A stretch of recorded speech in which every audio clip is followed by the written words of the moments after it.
Welcome everyone to another deck spotlight with TheChiv's. I am TheChiv's. Today we're going to be taking a look at the Egg Watcher Druid deck. The Egg Watcher Druid deck was created by HsCrusher, the same person who gave us the Crusher Shaman. It's a very unique deck in the sense that it does not have ramp. Yes, I said that. A Druid deck with no ramp. I'm not even kidding. When I got handed this deck to take a look at, I was like, what the hell? I was like, no, this can't work. This can't work. And so I played it a bit. The deck is good. It has some deficiencies, which I'm not sure what's going to need to be done to it in order to get that. But I started looking at the fact that, you know what, not all decks are created equal and not all decks are going to be, super good. Some of them are very specialized. This one kind of feels a little specialized to me. Now, with any deck, you have to look at what you're facing in the meta. And there's a lot of decks in the meta. But you look at the top ones, Zoo being one of them. Does this kill Zoo? Matter of fact, yes, it does. It does it relatively nicely. It has early game tempo, board wiping, and can just really make their life a living hell, especially with Zoo decks that are running Nerubian eggs. Yes, we silence them. So it's really nice. Now you also have to look at some of the other decks that are out there. Can this beat Handlock? No. Can this beat Mages? Aggro? Yes. Frost Mage? A little bit of a challenge. Can this beat Sustainadin? 50-50. I had one success with it and one loss with it, so 50-50. Aggro Pally? Knocked the crap out of that. Rogues, can it beat Miracle? Yes, it can. Can it beat Backspace? Yes, it can. But the thing is, you got to know how to play it and how to read it. All right? Just because it can beat it doesn't mean it's going to beat it. And I think that's one thing people seem to confuse. You really need to get comfortable with the deck, and you really need to know the ins and outs of it before you can honestly say, it's like, okay, I've got a really good statistical matchup with this. Now, just off the matchups I got with it, I can make certain calls on that. And yeah, I was able to get some decent success here and there. There's one thing I'm going to say. Hunters are a very interesting one. It's a very coin flip because of the way they work. And it almost becomes like a damage race at that point, so you got to be very, very careful. And you can't really overload your board. But I will say that your Nerubian eggs are going to act as the anti-explosive trap, which is a great thing. All right, so we're going to talk about some of the cards here. We're not going to go over all of them like I normally do. That's extremely time-consuming, and my voice gets hoarse, all right? Okay, so we're going to look at the Nerubian egg. Now, this is a great card. You're going to want this in your opening hand almost every single time. Same with the Ancient Watcher. But now, in other decks, you have ways of making this offensive or defensive. Well, you have the same here. You've got Sunfury Protector. You've got Defenders of Argus. You know, you'll give it some value. Now, let's say you don't want to go that route. Okay, you can put this out. You can hit it with a Wrath. I don't recommend this. I really do not recommend this. Okay? One, it's kind of like wasted value. The only time I would do this is if I have a Blood Mage Thalnos handy. Or even an Azure Drake in the late game. And the reason for that is, well, at least then I get a card draw with it as well. With Blood Mage Thalnos, it's a little bit nicer because you can do it a little sooner. And they'll probably end up killing your Blood Mage Thalnos, so you're going to get a 2-card draw off that. And if you haven't realized, this deck kind of is starving on card draws, so any kind of card draw advantage you can get, take it. Alright, Ancient Watcher. You can talk this guy up, and it's probably about the safest play you can do. I'm always more in favor of silencing it. The downside here is the silences in this deck, Keeper of the Grove, they're a multifunctional card, so I mean you could actually use this to pop the Nerubian egg. Cool. You can use this to silence your opponent's Nerubian eggs, probably the most valuable aspect of this card.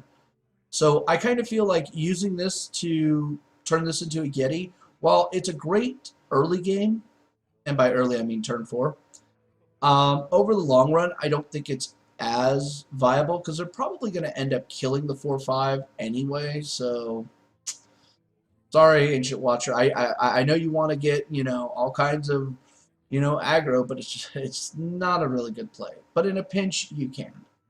All right. So now Savage Roar. If you haven't noticed, this runs 2 Savage Roars and only 1 Force of Nature. I know Jodo is scratching his head right now going, why? Okay, I said the same thing. I couldn't figure this out. And then I started realizing that because of the way that this deck is trading tempo, like with Harvest Golems and stuff like that, I'm normally having 2 to 3 minions on the board, which means if they give me like a surprise, I could just use a Savage Roar to kind of like taunt up and take care of it. This is the only way I've found to deal with giants that come turn 4, because this deck does not run a BGH. This deck should run a BGH, and then it might do a little bit better against Hamlock.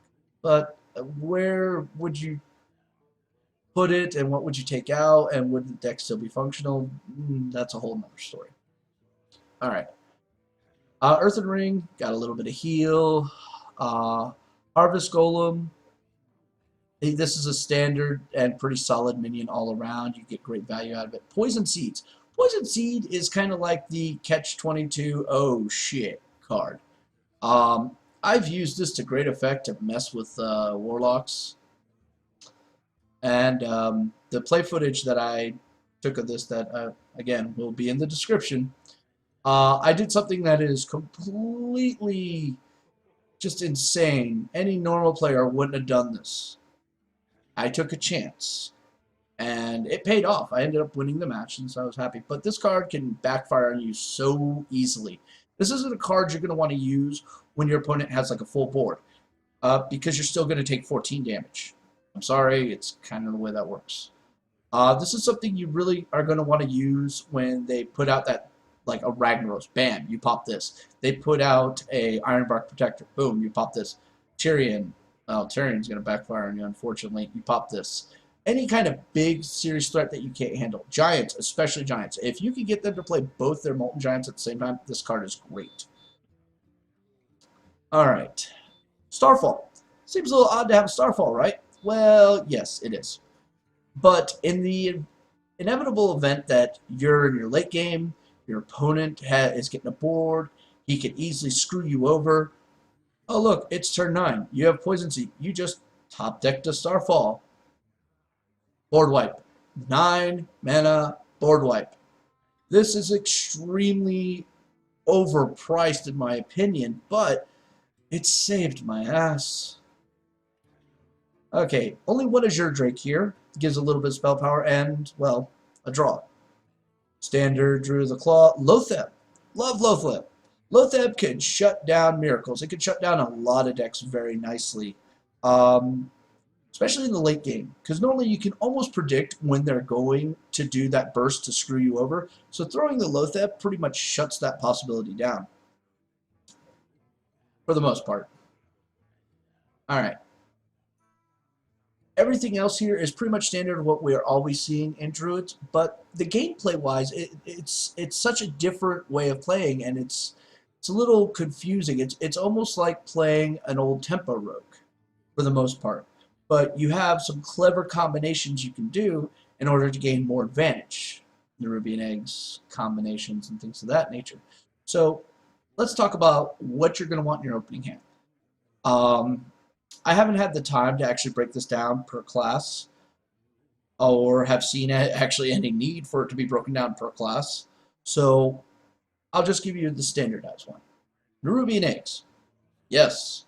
Ancient Watchers. Yes. Blood Mage Thanos. Not as much. Earthen Ring. I get that it's a 3-drop. I don't like it for an opening hand play. Sorry. All right. Harvest Golem. Yes. Love the Harvest Golems. Personally, Harvest Golem, Sunfury Protector, Nerubian Egg, Ancient Watchers, those are all the cards you want in your opening hand. Swipe is nice to have in your opening hand, but not really required. Keeper of the Grove, another great one, but not really required. But if you get it, you don't feel so bad, especially if you got a Nerubian Egg.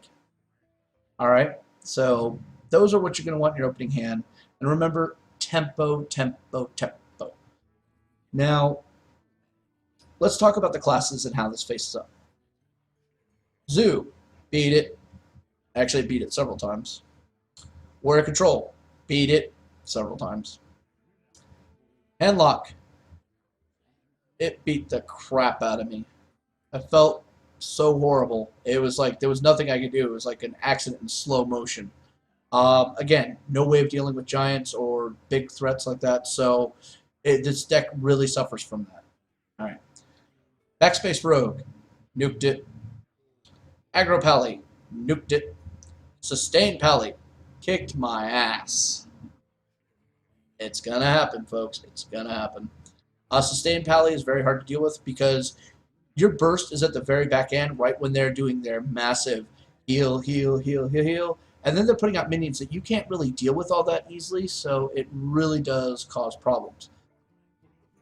Anyway, next, let's see, what else was there? Shaman.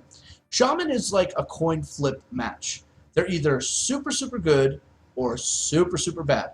What you're going to have to worry about Shaman are these, hey, I'm going to put out Nerubian eggs and haunted creepers, and then I'm going to throw out Flame Tongue Totem. This is really annoying. I'm not even going to lie. So you're going to want to silence those Nerubian eggs. You're going to want to kill those totems. That way they're not getting any value. Because if you don't, it's really just going to cause you a lot of pain. So yeah, there's that. Other than that, hunters are kind of meh. Nerubian eggs will act as a kind of stopgap against any kind of AoE, which is nice. But if you have like a bunch of minions on your board, you open yourself up to Unleash the Hounds combo, so you got to be very mindful of that. I generally keep only 3 minions on the board at a time at max. And most of the time it's never that much because hunters are going to try to trade with you tempo v tempo. So, but that's okay. You can handle that. So yeah, don't allow your board to get very high. In the hunter match, I would actually say it's viable to silence the Ancient Watcher, just so you can get a little bit more aggression and hold that curve. But be warned, Misdirect is making a comeback. I wish I was joking. All right. So, other than that, there's only one other class I think needs mentioning, and that's Priest. Priest is a difficult matchup no matter how you try to approach it. They just knock the crap out of a lot of things. Their AoEs can knock the crap out of a lot of things. They can thought steal. They can grab your Nerubian eggs. They can grab your harvest golems, and that's horrible, I might add. So you got to be very aggressive with them. If you can, silence the Ancient Watcher. It's very hard for them to deal with it, but not impossible. Nerubian eggs, get them popped as soon as possible. Taunting them up, probably not the greatest idea unless it's with Defender of Argus. And then you got to run it in something that's going to pop it. And then it's 4/4, a lot more difficult for them to deal with the exception of the Soul Priest Circle of Healing. So, alright, but that's pretty much all the classes that you're generally going to be facing up against and how they're going to interact with this deck. This deck, it's kind of fun. It does have a learning curve. I do think that there's some room for improvements on this deck and definitely modifications, but it's worth checking out. It's a lot of fun. It does catch your opponents off guard because there's no ramp. So they're thinking, oh, he didn't get his ramp. I'm going to win. And then all of a sudden you pull out these little combos and gimmicks. And they're like, wait, what just happened? So it can do that. I did really enjoy that. Anyway, so if you like this video, like, subscribe. There will be the link to the footage of me testing this in the description below, which should be like down here or something. Other than that, thank you very much. Bye-bye.